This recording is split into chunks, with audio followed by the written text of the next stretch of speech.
الله نحمده ونستعينه ونستغفره ونؤمن به ونتوكل عليه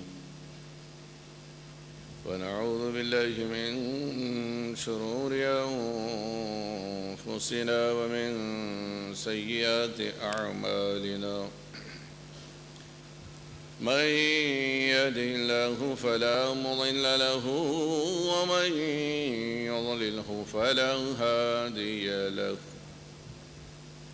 ونشهد أن لا إله إلا الله وحده لا شريك له ونشهد أن سيدنا وحبيبنا وشفيعنا ونبينا وقرة عيوننا ومولانا محمدا عبده ورسوله أرسله الله تعالى بالحق بشيرا ونذيرا وداعيا إلى الله بإذنه وسراجا منيرا صلى الله عليه وعلى آله وصحبه وسلم دائما أبدا. أما بعد فأعوذ بالله من الشيطان الرجيم. بسم الله الرحمن الرحيم. إن الله وملائكته يصلون على النبي يا أيها الذين آمنوا صلوا عليه وسلموا تسليما. اللهم صل على سيدنا وحبيبنا وشفيعنا ونبينا مولانا محمد وعلى آل سيدنا وحبيبنا وشفيعنا ونبينا مولانا محمد وبارك وسلم.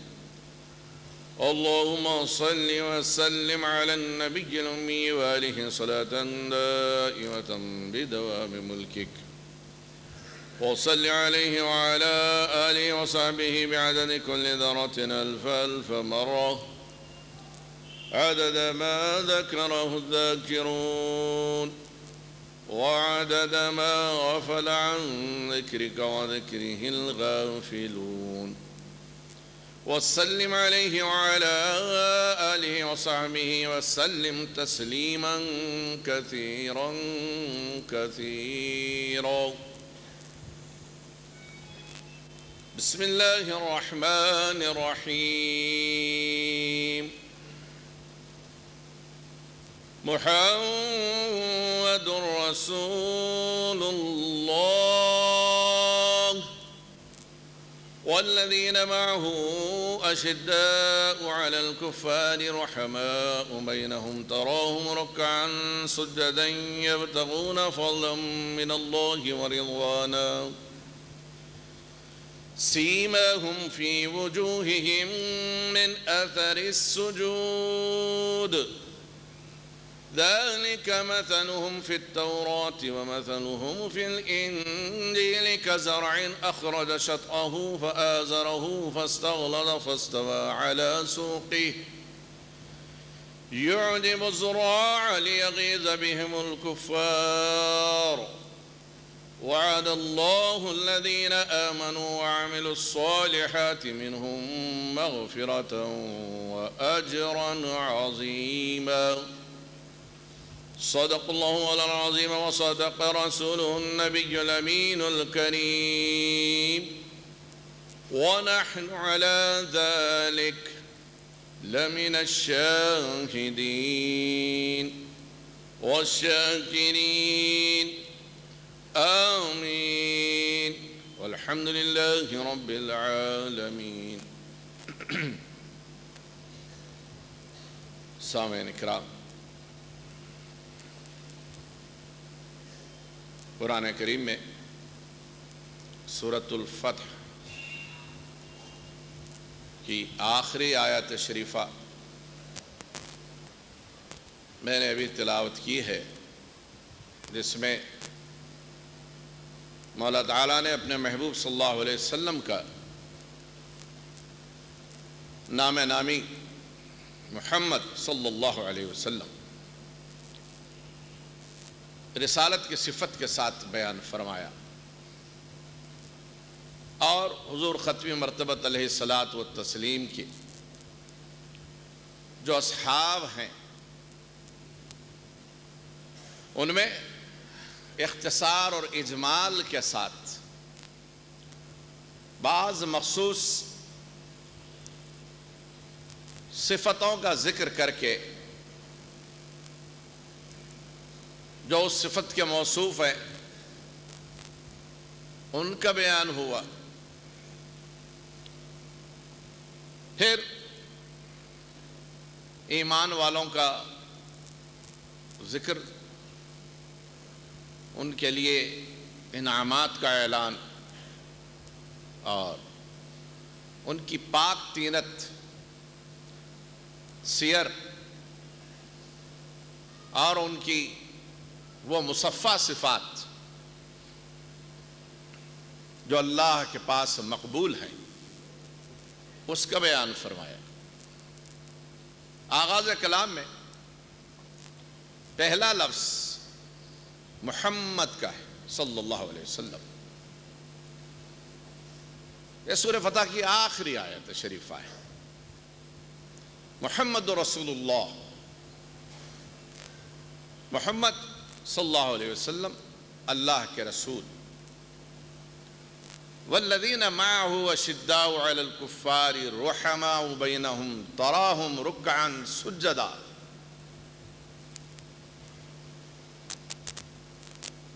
اور وہ لوگ جو اس اللہ کے رسول کے ساتھ ہے، معہو میں جو ضمیر ہے معیت کے لیے، اس ضمیر کا مرجع ہے محمد رسول اللہ. اور وہ لوگ جو ان کے ساتھ ہیں، اشداء علی الکفار رحماء بینہم تراہم رکعا سجدا یبتغون فضلا من اللہ ورضوانا. پھر اللہ فرماتا ہے وہ جو ان کے ساتھ اور کفار پر شدت برتنے والے، آپس میں نرم خوئی اور رحم و کرم کا مظاہرہ فرمانے والے، اور آپ دیکھتے ہو انہیں رکوع اور سجود کی حالت میں، رکوع کرتے ہوئے، سجدے کرتے ہوئے. یبتغون فضلا من اللہ ورضوانا، وہ تلاش کرتے ہیں اللہ سے اس کا فضل اور اس کی رضا کو. سیماہم فی وجوہہم من اثر السجود، ان کے چہرے، ان کی پیشانیاں کثرت سجدہ کا مظہر بنی ہوئی ہیں. پھر ذالک مثلہم فی التوراۃ ومثلہم فی الانجیل، تورات اور انجیل میں جیسا کہ ہم نے بیان فرمایا اس کے مثل مفسرین اللہ کے رسول علیہ الصلاۃ والتسلیم کے ساتھ جن لوگوں کا ذکر ان کی صفات کی مناسبت سے ہوا ہے، بتدریج اور ترتیب کے ساتھ اس کی توضیح فرماتے ہیں. محمد رسول اللہ والذین، اور وہ لوگ معہو جن کو ان کی معیت حاصل ہے. جیسے ہی لفظ معیت ساتھ کا ہم نے ذکر کیا، بلا شبہ بلا کسی تعمل کے ذہن سیدھا چلا جاتا ہے سب سے پہلے سیدنا صدیق اکبر کی طرف، کہ حضور ختم مرتبت علیہ الصلاۃ والتسلیم کے ساتھ ان کی معیت اور ان کے ساتھ حضور کی معیت ایسی کہ ہر مرحلے میں وہ ساتھ ساتھ ہیں، یہاں تک کہ ہجرت سرکار نے فرمائی سب کو چھوڑ کر نکلے تو بھی صدیق نہ چھوٹ سکے. صدیق کو ساتھ لے لیا تو معیت کے ساتھی صدیق اکبر کا نام ابھرتا ہے.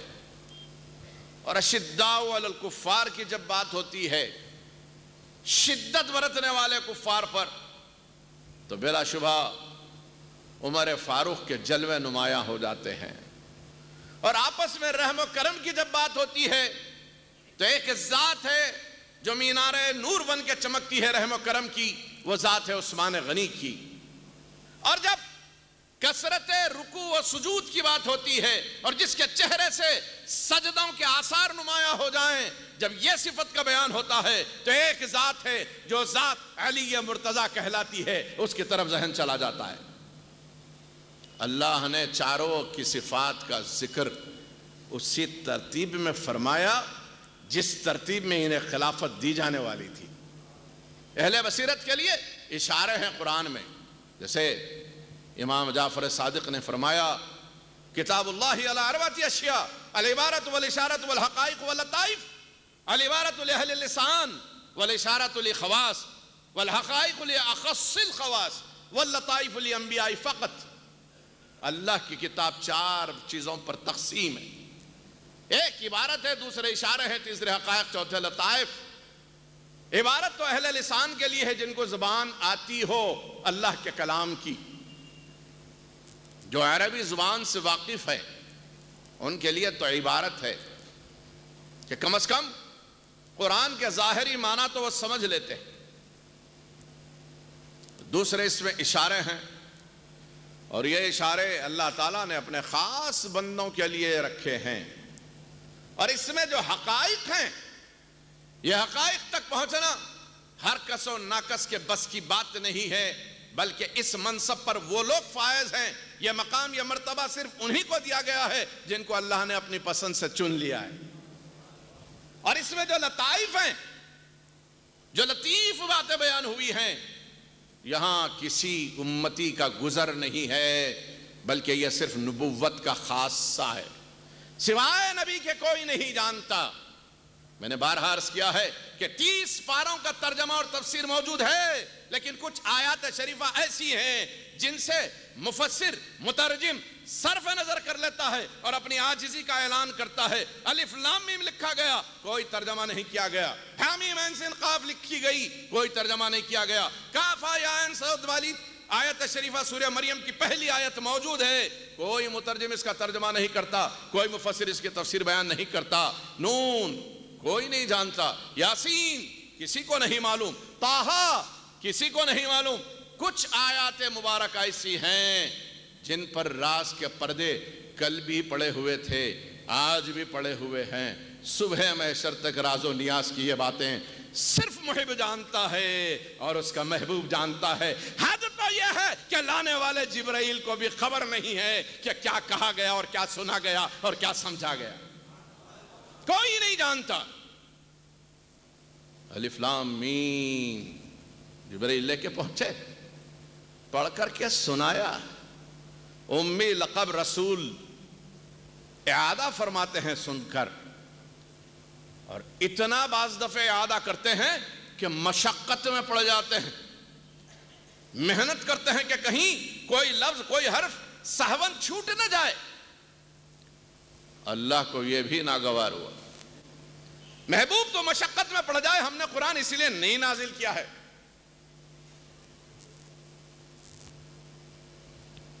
طٰہٰ مَا أَنزَلْنَا عَلَيْكَ الْقُرْآنَ لِتَشْقَىٰ. اے طٰہٰ لقب محبوب، تجھ پر قرآن ہم اس لیے نہیں نازل کر رہے ہیں کہ تم مشقت میں پڑ جائے، تجھ پر بار گزرے، تجھ پر مشکلیں آ جائیں، تجھ پر کٹھنائی آ جائے. محبوب یہ منشا نہیں ہے، تجھے کٹھنائی میں ڈالنا منشا ہے ہی نہیں. پھر کیا بات ہے محبوب؟ یہ لطائف تو تیرے لیے ہے، تیرے سوا جان ہی کون سکتا ہے. الف لام میم ہم نے نازل کی. جبرائیل کا کام قرآن لا کر کے پہنچانے کا، سنانے کا ہے، پیغام رساں ہیں. الف لام میم جبرائیل کہتے ہیں، حضور نے بھی الف لام میم فرمائی. جبرائیل چپ ہوئے، ذالک الکتاب کی طرف بڑھنا چاہتے تھے، سرکار نے فرمایا علمت فہمت، میں سمجھ گیا، میں جان گیا۔ جس کے معنی صبح محشر تک کوئی جان سکے نہ سمجھ سکے، جس کے معنی کوئی عربی داں بتا نہ سکے، جس کے معنی کوئی کامل و فاضل لکھ نہ سکے، جس کی تشریح و توضیح میں ساروں کے قلم ٹھٹک چکے ہیں اور جس کے بیان میں ساروں کی زبانیں گنگ ہیں، کتنے ہی پڑھے لکھے ایسے ہیں کہ یہاں کے عاجز ہو جاتے ہیں، اور جو اس دنیا میں پڑھا نہیں ہے وہ سب جانتا ہے۔ محبوب سب مخلوق کے پڑھے ہوئے ہیں، مخلوق کی سی بات کر سکتے ہیں، خالق کے اشارے تو صرف تو ہی جان سکتا ہے، اس لیے خالق نے تجھے پڑھا کر کے بھیجا ہے۔ کسی اور میں مجال ہی کہاں ہے کہ یہ رموز کو سمجھ سکے۔ جبریل بھی حیران ہیں، جبریل کی عقل بھی عاجز ہے کہ میں نے تو صرف الف لام میم کہا، حروف مقطعات انہیں کہا جاتا ہے، حروف پر مشتمل آیات شریفہ ہیں، کوئی نہیں جانتا۔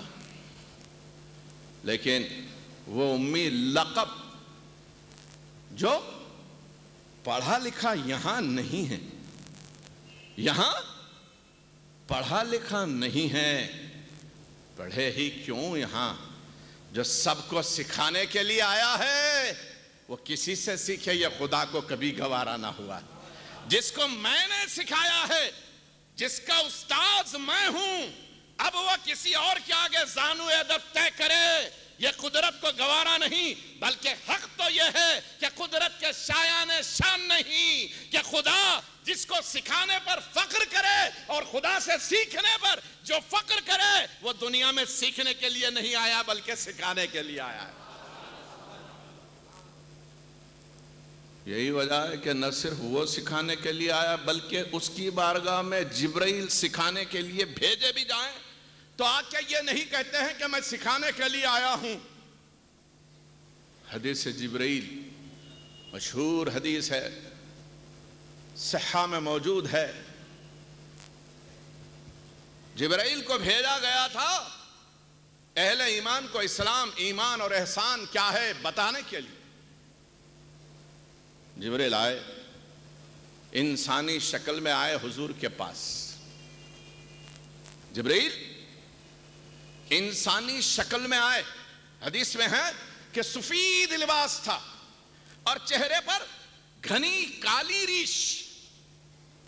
ایک نوجوان صالح مرد مجاہد، اور سر میں بال بھی کالے، لباس اتنا سفید اور اتنا شفاف کہ لگتا تھا کہ ابھی اندر سے کپڑے کوئی پہن کر باہر آیا ہو۔